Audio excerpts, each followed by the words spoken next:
Did you get it? It just come up and said we're live.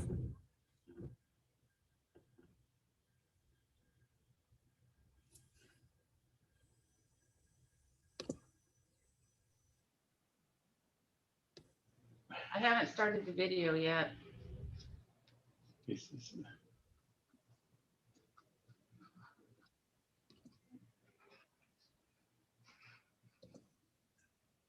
Got it. Understand. A little slow reaction. It's about a 1 to 2 minute delay on the streaming.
Okay. You ready? Okay, let's call the meeting to order. First thing on the agenda is the agenda itself. Move to approve. All in favor? Aye.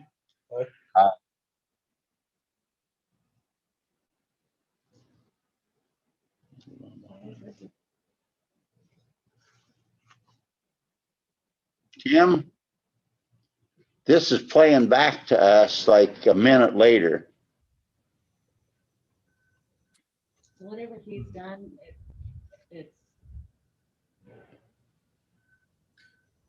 Transition to your Zoom screen, Kelly. Minimize that YouTube window and just look at the Zoom part.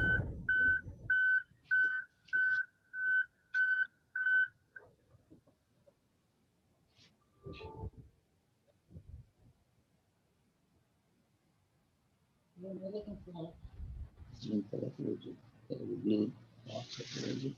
Now do you see all three windows in the Zoom with Jeff and I and you all? We had that before.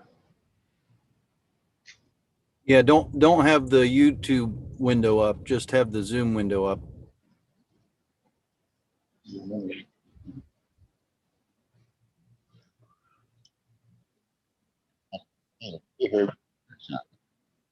Did that help?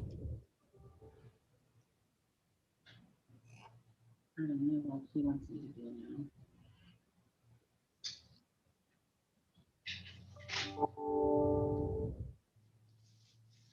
Can you see us? We'll try it like that, I guess, and see.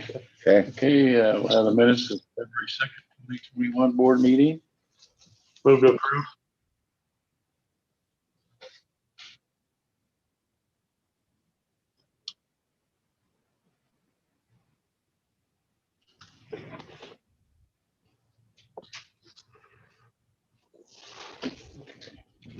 All in favor? Aye. Opposed, same sign. Set date for public hearing on max notice FY 2020. The date for this will be 3rd. 23rd, 30. February. 5. All in favor? Aye. Opposed? And for those that don't understand what this is, in years past, what we had to do is we held a budget hearing. But when they changed the law to say we're not bound by the $3.50, turn that just off for today.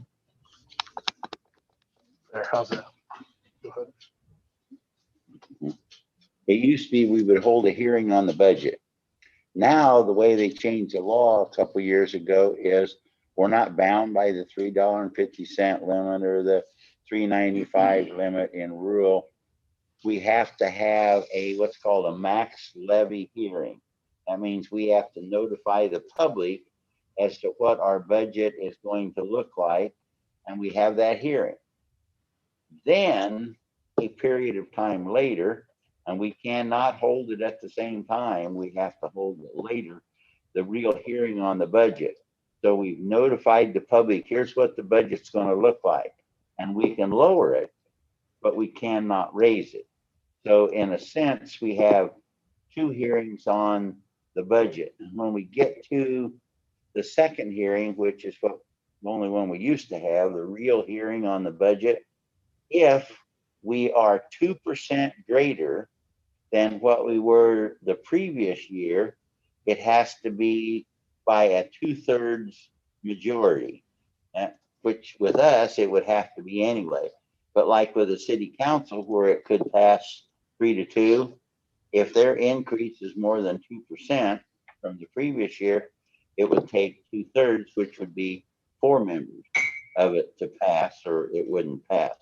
So this first hearing, max levy hearing, is just what it says. That is a maximum that we're going to be able to levy, and we're notifying the public what we're going to do to better prepare them for the real budget hearing.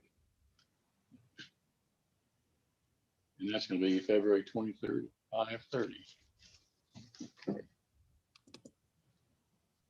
Okay, set a date for public hearing on Iowa Pork Protection LLC. And that also is the 23rd at 5:30. Motion to approve. Second. All in favor? Aye. Aye. Opposed? Same sign. Motion carries. Resolution 16, 2021, compensation board recommendation for FY 2021 and 2022. And this is just the 85% reduction of what was recommended by the comp board. So we're looking at 0.58 for the supervisors, up to the biggest being 2.61 for the county attorney. Or excuse me, 2.82 for the sheriff. Motion approved. So move. Second. In favor? Aye. Aye. Same sign. Okay, motion carried. Set date for public hearing on fire alarm upgrade. What date do you have for I that? said the 23rd with our other ones. Okay. 23rd. This is on the plans and, I've never gotten a notice though. okay, I sent him an email. We would Because our want other it. stuff is gonna publish.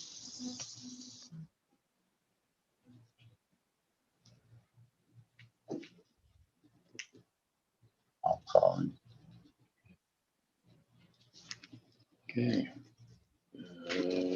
What this is, we're into the third and final phase of the fire alarm upgrade for the courthouse. They're doing the sprinkler system now. And they're about a week away from completing everything. And the next is the fire alarms, which some of them are voice activated. That means if there's a fire, there'll be a voice telling you where to go instead of just having lights up and let you find your way out yourself. And this is a public hearing on those plans and specifications. Motion approved that. So move. Second. In favor? Aye. Opposed, same sign. Okay, motion carried. Okay, number 7, request test Iowa Clinic expenses and video conferencing equipment for the CARES Fund. Everybody hear me okay?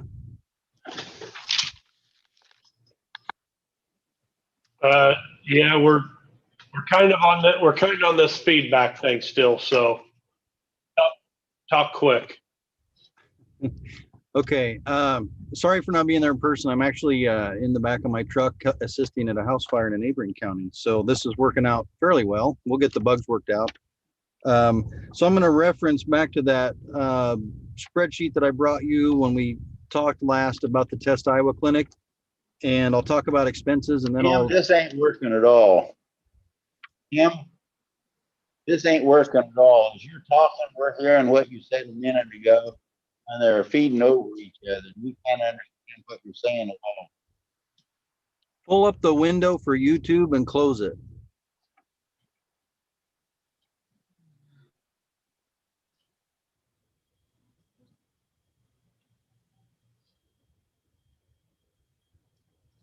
They have the window for YouTube. Go back to the screen you were just on. Where? This one? Microsoft browser. Yeah, open. This one? No, down lower. Lower.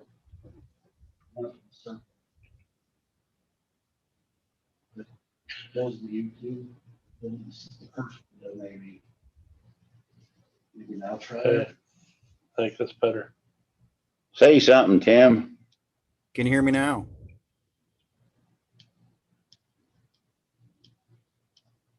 I think we're good.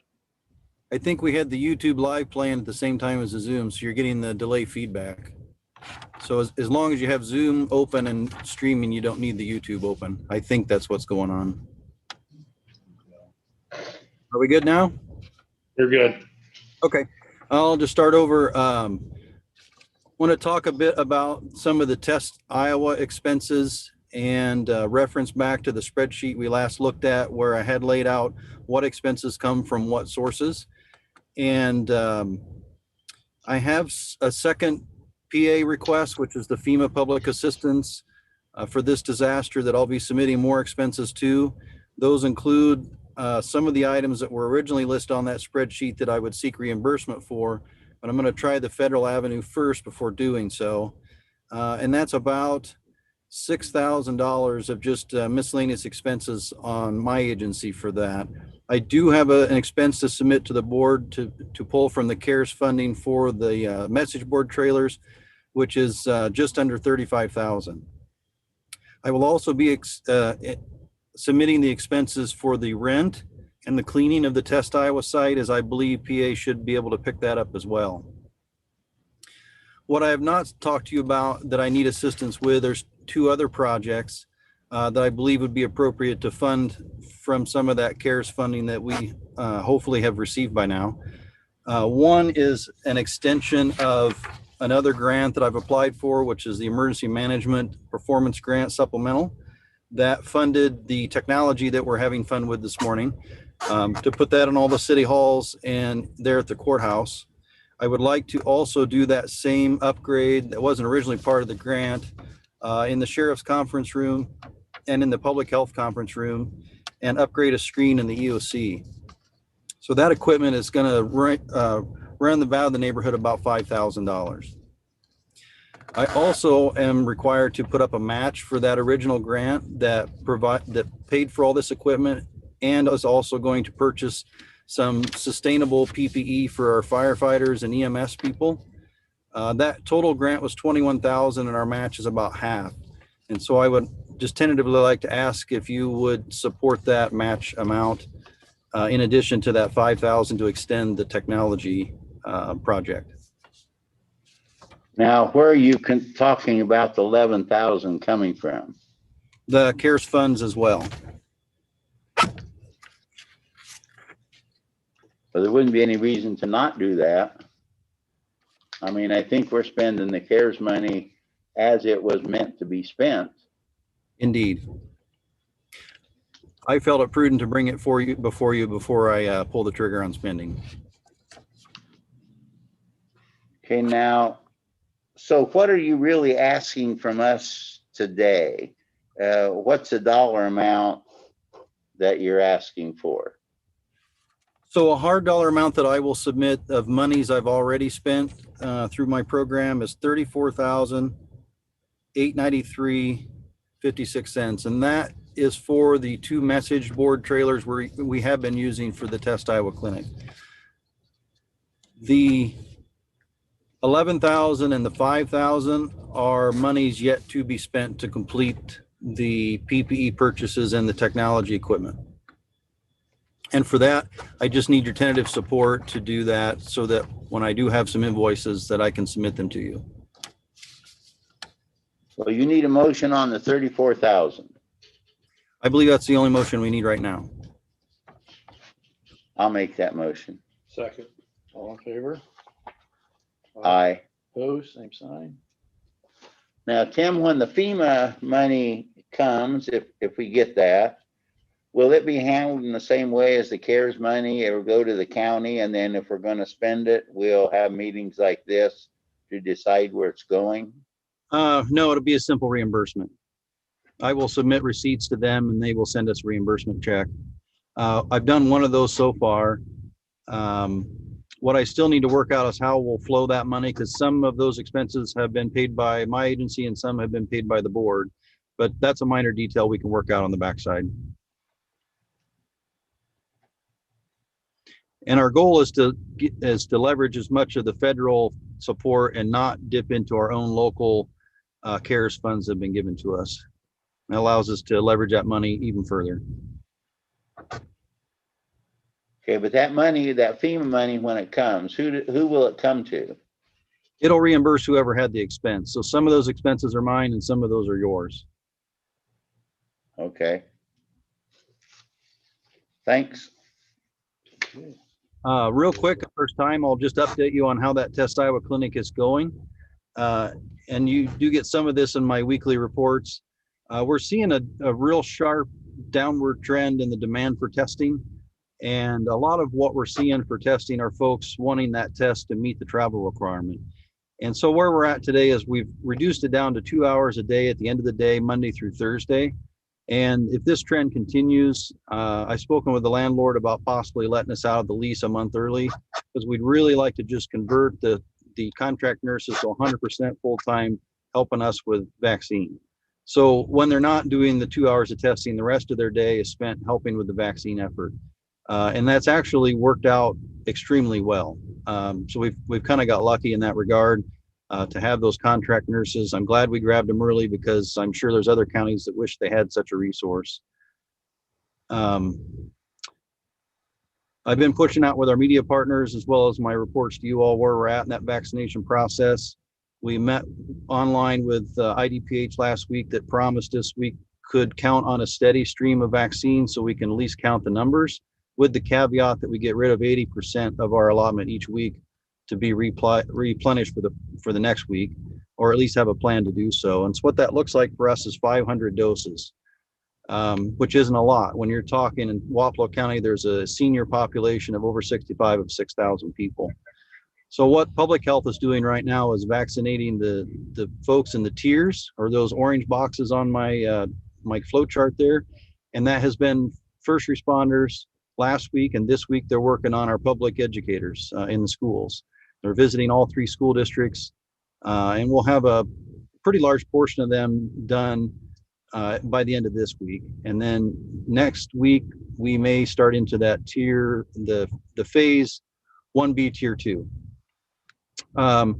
We have the partnership going on with local pharmacies and clinics, and we'll have another release yet today as Linnell pushes out vaccine to those partners as well. And she tries to balance what she needs to do the tiers with her group, and pushes the rest of the local partners to do our 65 and over.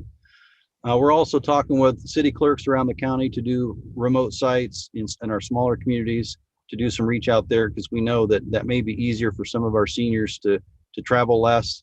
However, if there are travel needs, 1015 Transit has stepped up to provide free rides to seniors anywhere in Wapello County to get them to that site.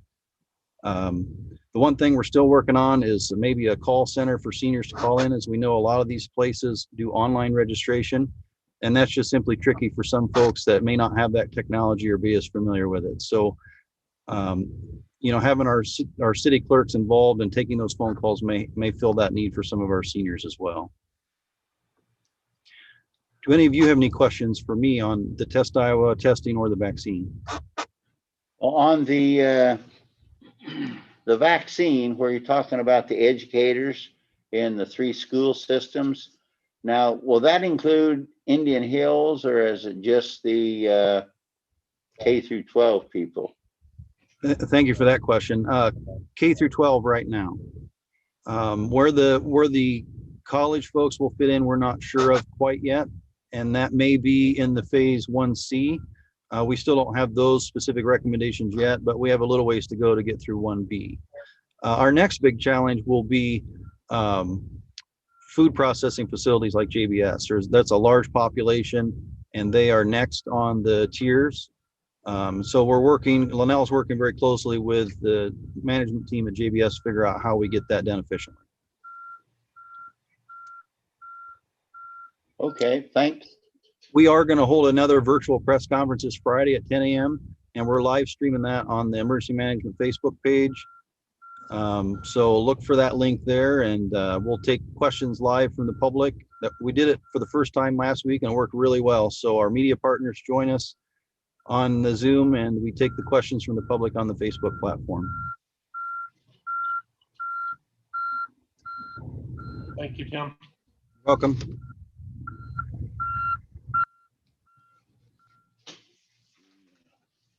Motion approved to that. Hold on. Okay, we got the Investment report. investment report for January 2021. Move to accept and file. Second. All in favor? Aye. Opposed, same sign. Motion carried. Okay, we have any other business from the board today? Our office is contacting all the other offices. We got some good compliments when our HIPAA consultant was here the last time about our percentages. Well, there's a new round of testing for us that's coming out. And yesterday, our clerk notified all the departments as to who hadn't completed it so we can stay up on top of this. And the safety manual that we approved a couple weeks ago, it's at the printer now.